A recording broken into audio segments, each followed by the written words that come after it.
ivyo mwihaye vyo kwa muriko muranyuruza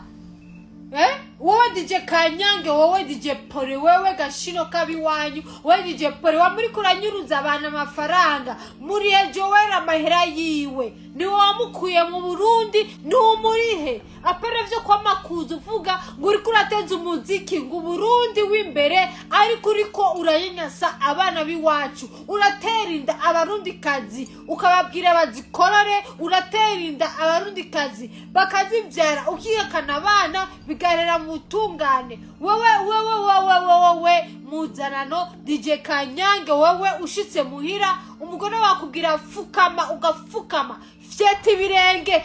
ukamufyeta ibirenge ubu rero uri kuraza ngaha wase kumuriha JOELL amahera yiwe muriya JOELL nta bindi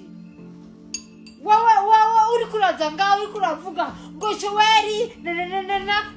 ibiki ubwira abami pro bafise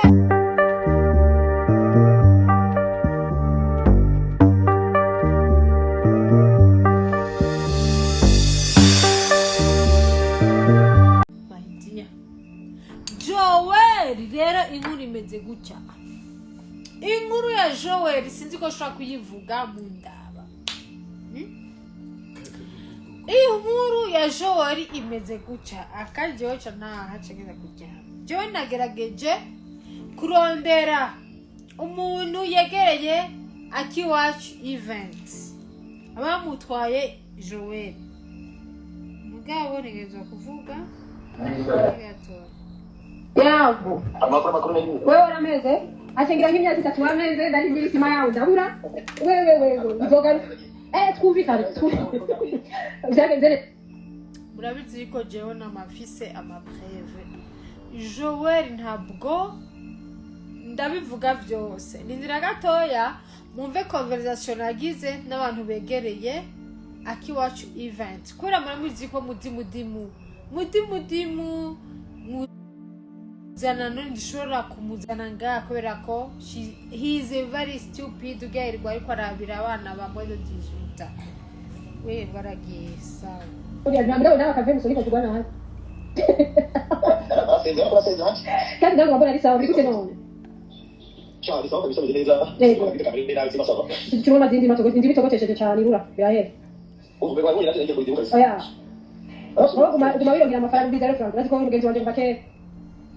rero bajewe hariho isakuza bari muri Belgique bariko barambira ati wacu si wawe kujya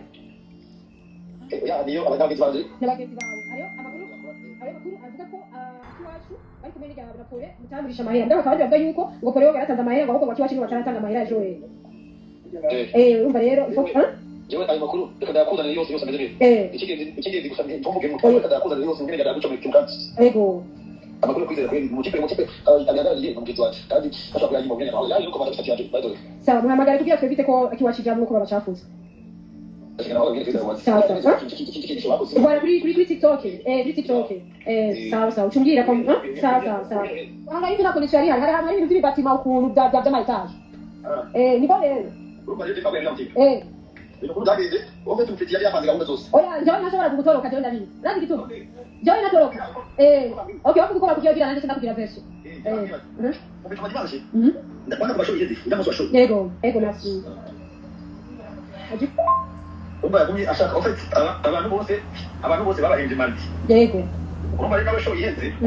yagiye kubasaba amafaranga yiwe babona ko wangu ari ajitirine agashaka nyarata atatekanirwa ngabo bibarenda kibazo tukisha kwa yene yise cyane yiwe yakayeri birashika hanyuma rero baracha kuri apartment dimanche bakiye bwa kibacha bati atanguka ko asohoka ibisanzwe yego ngabo ko akina twaye ibintu byose rero abakigira ashobora kuba nyine yagiye gukora mu kanyako abantu bahanze benshi bazana abantu yego ibari agaciro namenye hanyuma rero ku mugoroba baramutse n'abantu rero mu mwiki acha arabura kuri telefone telefone abapi ibyo hama kuna ndiye nisiga diga mimi kintu kimwe kwa ditwe bino ndizo twavuganye uwo munsi nari kuja kumuraba nahise akasida kunde koja hano kigeze ko baravuga muri rero diga duko barwa kikene tukikari tubiri aho mwana muto araza kutubwira bya boneka tubwira bya bono mwana lendi iragera ndavuga ati none umuntu petro stamutora bimeze baratavuga yene tutakuraza nyene tugurwa yakoze ngo kingene mwana ndi arikonje yego afata margire rero barundi yakite telefone cyarabwira ati rero ya ni nuko bamusagunya baramukiye umva dosite ko nabyumviswa yanditse message nta no kuramukanya avuga ati rero ati genda muri Suisse naguze matosi bazifashe kubera ko sinari amafaranga kwiye ari mu rwanda ko iyo kuri hamwe yanje nayigabanije nabwo abandi bari baramuhaye go hasigara rero yanyuma yo kumunsi wa nyuma hanyuma baravuga ati none ati none tuyahende ko utari hano ati ni kuta nuze uyafate nyaturi hano kure pati murahazi no turi avuga ngo ya muri mashe kuri konte urumva gusingira hafi avuga ko bidashoboka ko ashika abantu baravuga ati none udashobora gushika ahantu kandi tejuri muri responsabilité y'wacu tutenda kuvuga kutoza uturi nyine batanga ngendo ko agatanga message kose bandikirana ugatangira screenshot gusa sinzi aho akora dushira twazo na ivyo urumva rero cyangariye aho iyo madiyene bagenda kuri raporo baramubura nanuze muri raporo ngo nanuze na Ethiopia ndahamagara bano bakumurita wanyu yabuze umuntu atari indege bahamagara baramubura donc bacyararunka abasigaye amana bacabaje gutanga nozeye ikibazo kiriko muri police ati twebwe kabuze umuntu aramufite abashaka aramuze mugabo twamuze ko il répond au téléphone ati rero bashaka nyuma kwera biva bikokora hano urati iyo bise umuntu ari kuri responsabilité zawe ibintu by'ama prise en charge tiwaye uko byagendere urumva rero cyangwa ati jewe ati kindi yari gutaramenya wabine ashobora bambwiye ngire bagiye gukora umutima mugabo gateza ambwiye ko yitanze madi yari tanze byo kwitanga nyine sivyo ngo nivyo ambi sivyo ofete ukuntu bimeze jewe amakuru ufise kiriko cyo kwanda cyambere jewe nashobora kwideklara hiyo kubera ko Joel ni umuntu afite ubuzima bwiwe ngaha umuntu afite amakontra n'amantreprise menshi n'amagize kandi Joel akaba ari umusenyeri bavyumva ikindi rero gihari ubuzima bwa Joel ngaha mu Burundi si ubuzima bwo kwideklara Joel nyine personnellement ubishingira inani ikindi naco Joel. So guys, ikintu gihari kuri affaire ya Joel n'abamutwaye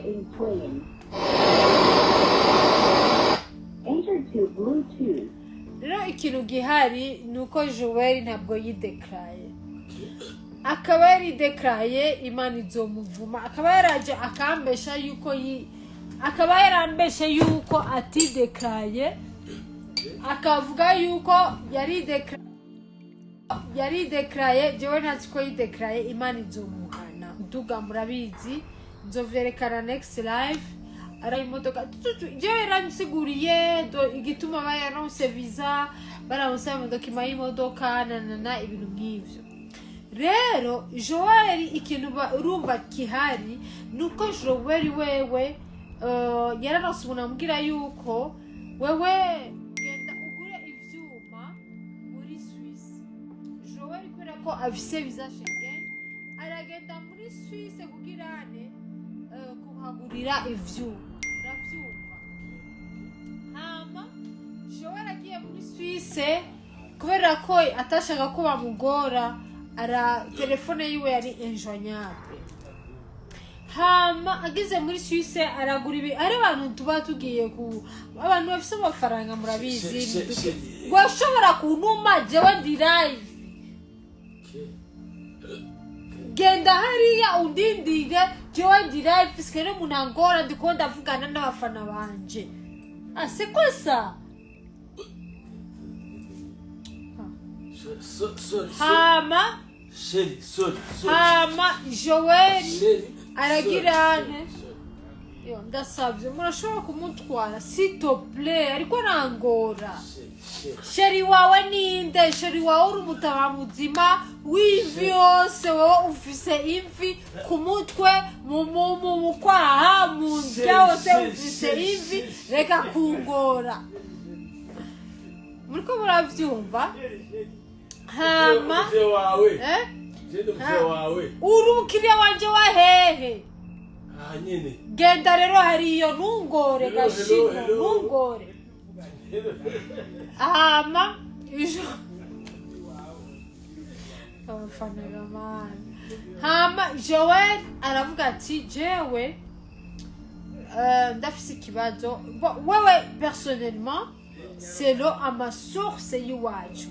aragenda muri Suisse aratogwa n'umurundi bazinanye aramutwara muri Suisse Joel aragura ivyuma